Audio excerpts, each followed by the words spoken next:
नमस्कार। भारत के संविधान के अंतर्गत आज हम मूल अधिकार फंडामेंटल राइट्स को जानेंगे। मूल अधिकार अर्थात जिन्हें मौलिक अधिकार भी कहते हैं, तो ये क्या हैं, क्यों हैं एवं इनका क्या महत्व है, इसको आज हम इस वीडियो के माध्यम से जानेंगे। तो चलिए शुरू करते हैं। सबसे पहले मौलिक अधिकार क्या है? तो मौलिक अधिकार वह अधिकार होते हैं जो किसी भी नागरिक को आज़ादी प्रदान करते हैं, उनको सुरक्षा प्रदान करते हैं। इसको समझें तो मूल अधिकारों का तात्पर्य राजनीतिक लोकतंत्र के आदर्शों की उन्नति से है। यह अधिकार देश में व्यवस्था बनाए रखने एवं राज्य के कठोर नियमों के खिलाफ नागरिकों की आजादी की सुरक्षा करते हैं। यहाँ महत्वपूर्ण शब्द आया है कि कठोर नियमों के खिलाफ। ऐसा होता है कि जब कभी राज्य द्वारा कोई नियम या विधि बनाई जाती है तो वह अगर नागरिकों के अधिकारों के खिलाफ हो जाए या उनको असुरक्षित करे तो ये उस स्थिति में नागरिकों को सुरक्षा प्रदान करती है। ये मूल इसलिए भी है क्योंकि ये व्यक्ति के चहुमुखी विकास के लिए आवश्यक होते हैं। इस चहुमुखी विकास में व्यक्तियों को, नागरिकों को भौतिक, बौद्धिक, नैतिक एवं आध्यात्मिक विकास, इन चारों विकास को सम्मिलित किया गया है। तो ये मौलिक अधिकार जो आगे अभी हम समझेंगे, उनमें इन चारों विकास को किस रूप में सम्मिलित किया गया है, इसको आगे बताया गया है। आगे बढ़ते हैं, संवैधानिक उपबंध जानते हैं। तो भारत के संविधान के भाग 3 में अनुच्छेद 12 से 35 तक में इनका उल्लेख किया गया है। संविधान के भाग 3, जैसा कि आप सभी को पता है, संविधान में 22 भाग हैं, तो उसमें ही भाग 3 में इसको शामिल किया गया है, जो अनुच्छेद 12 से 35 तक में है। और मौलिक अधिकारों को अमेरिकी संविधान से उद्धृत किया है, मतलब हमने इसको अमेरिकी संविधान से लिया है। आगे इसे भारत का मैग्ना कार्टा की संज्ञा दी गई है। मैग्ना कार्टा अधिकारों के घोषणा पत्र से संबंधित है। सबसे पहले सन 1215 ईस्वी में इंग्लैंड में वहां के किंग जॉन द्वारा इसको अधिकारों के रूप में लिखित रूप में सम्मिलित किया था वहां पर, तो इसे इसलिए मैग्ना कार्टा कहा जाता है। इसके बाद 1789 में फ्रांस में वहां की सरकार ने अपने संविधान में मौलिक अधिकारों को लिया था या अधिकारों के रूप में उसको सम्मिलित किया था। आगे बढ़ते हैं तो संविधान के भाग 3 की न्यायोचित प्रकृति है, इसको समझते हैं। तो जब कभी भी मौलिक अधिकारों का हनन होगा तो कोई भी नागरिक उसकी प्राप्ति के लिए न्यायालय में जा सकता है, ये इस बात को दर्शाता है। मूल संविधान में 7 अधिकार प्रदान किए गए थे, वर्तमान में केवल 6 मूल अधिकार हैं। मूल अधिकार देश में व्यवस्था बनाए रखने एवं राज्य के कठोर नियमों के खिलाफ नागरिकों की आजादी की सुरक्षा करते हैं। ये बात को संवैधानिक उपबंध में शामिल किया है। इस बात को मैंने ऊपर बता दिया था आपको, तो ये उससे संबंधित है। आगे बढ़ते हैं, मूल अधिकारों की विशेषताओं को जानते हैं।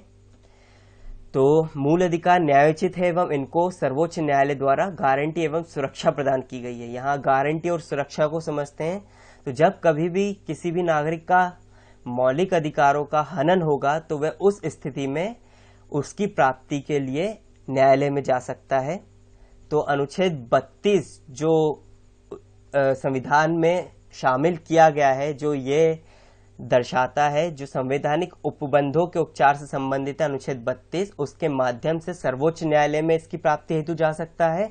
और अनुच्छेद 226 जो उच्च न्यायालय से संबंधित है, तो उसके द्वारा भी, उसके माध्यम से भी वह अधिकारों की प्राप्ति के लिए न्यायालय में जा सकता है।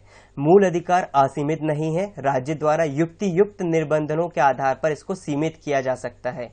अर्थात यह है कि अधिकार जो है वह सीमित है, असीमित मात्रा में नहीं है।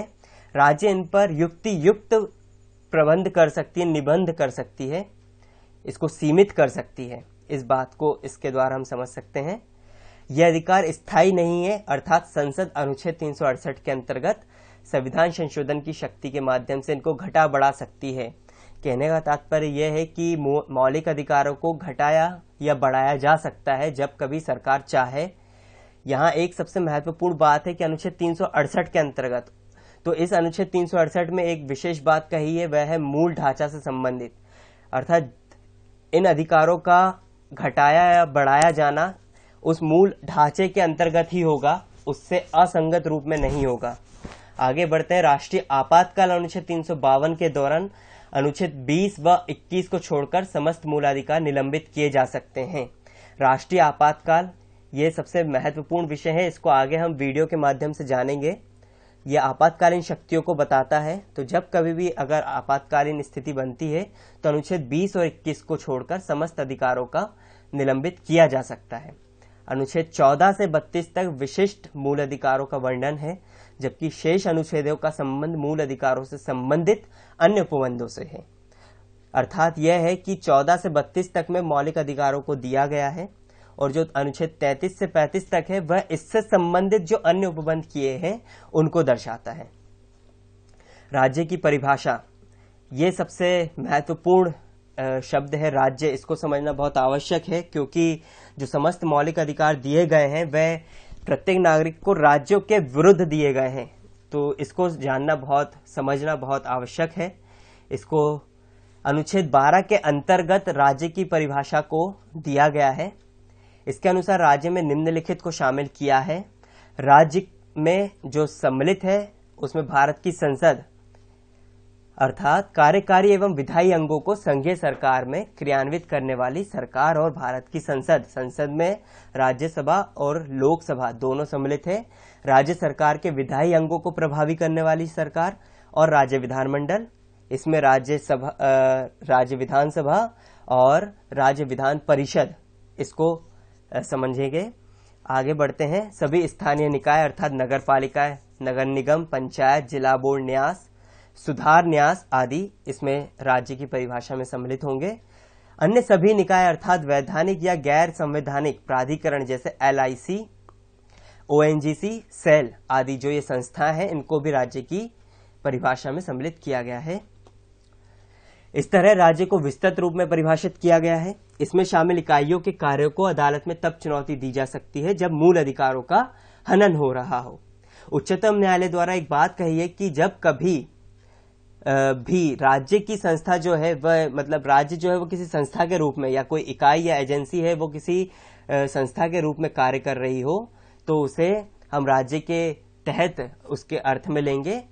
तो उच्चतम न्यायालय के अनुसार किसी भी उस निजी इकाई या एजेंसी को जो बतौर राज्य की संस्था काम कर रही हो वह अनुच्छेद 12 के तहत राज्य के अर्थ में आती है। आगे बढ़ते हैं। मूल अधिकारों से असंगत विधियां, ये सबसे महत्वपूर्ण विषय है कि कब किस स्थिति में कोई विधि जो है वह असंगत हो जाएगी अगर वह मौलिक अधिकारों का हनन कर रही है। इसको हम समझते हैं। अनुच्छेद 13 के अंतर्गत इसको शामिल किया गया है, घोषित किया है। तो मूल अधिकारों से असंगत या उनका अल्पीकरण करने वाली विधियां अनुच्छेद 13 के अंतर्गत शून्य होंगी। ये न्यायिक समीक्षा योग्य है, अर्थात न्यायालय इनकी समीक्षा कर सकता है। इसमें हम आगे बढ़ते हैं। तो अनुच्छेद 13 के अनुसार विधि शब्द को निम्नलिखित में शामिल कर व्यापक रूप दिया गया है। इधर समझते हैं कि विधि में क्या क्या सम्मिलित होगा। तो स्थायी विधियां संसद या राज्य विधानमंडल द्वारा जो पारित की जाए, अस्थायी विधियां जैसे राज्यपालों या राष्ट्रपति द्वारा जो अध्यादेश जारी किए जाते हैं वह प्रत्यायोजित विधान, इसमें अध्यादेश, आदेश, उपविधि, नियम, विनियम या अधिसूचना, इनको हम विधि रूप में लेंगे।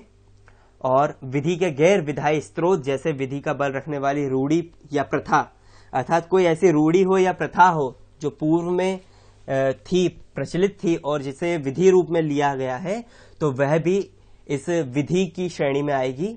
तो न केवल विधान बल्कि उपरोक्त में से किसी को अदालत में मूल अधिकारों के हनन पर चुनौती दी जा सकती है एवं अवैध घोषित किया जा सकता है। यहाँ ये बात कही गई है।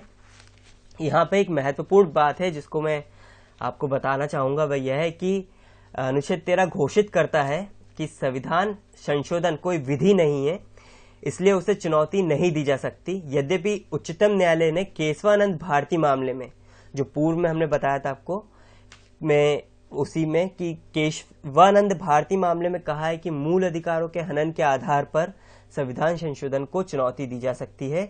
यदि वे संविधान के मूल ढांचे के खिलाफ हो तो उसे अवैध घोषित किया जा सकता है।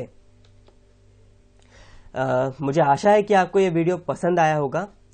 मौलिक अधिकारों से संबंधित जो इसके आगे के वीडियो हैं वो आपके समक्ष बहुत जल्दी जारी किए जाएंगे। धन्यवाद।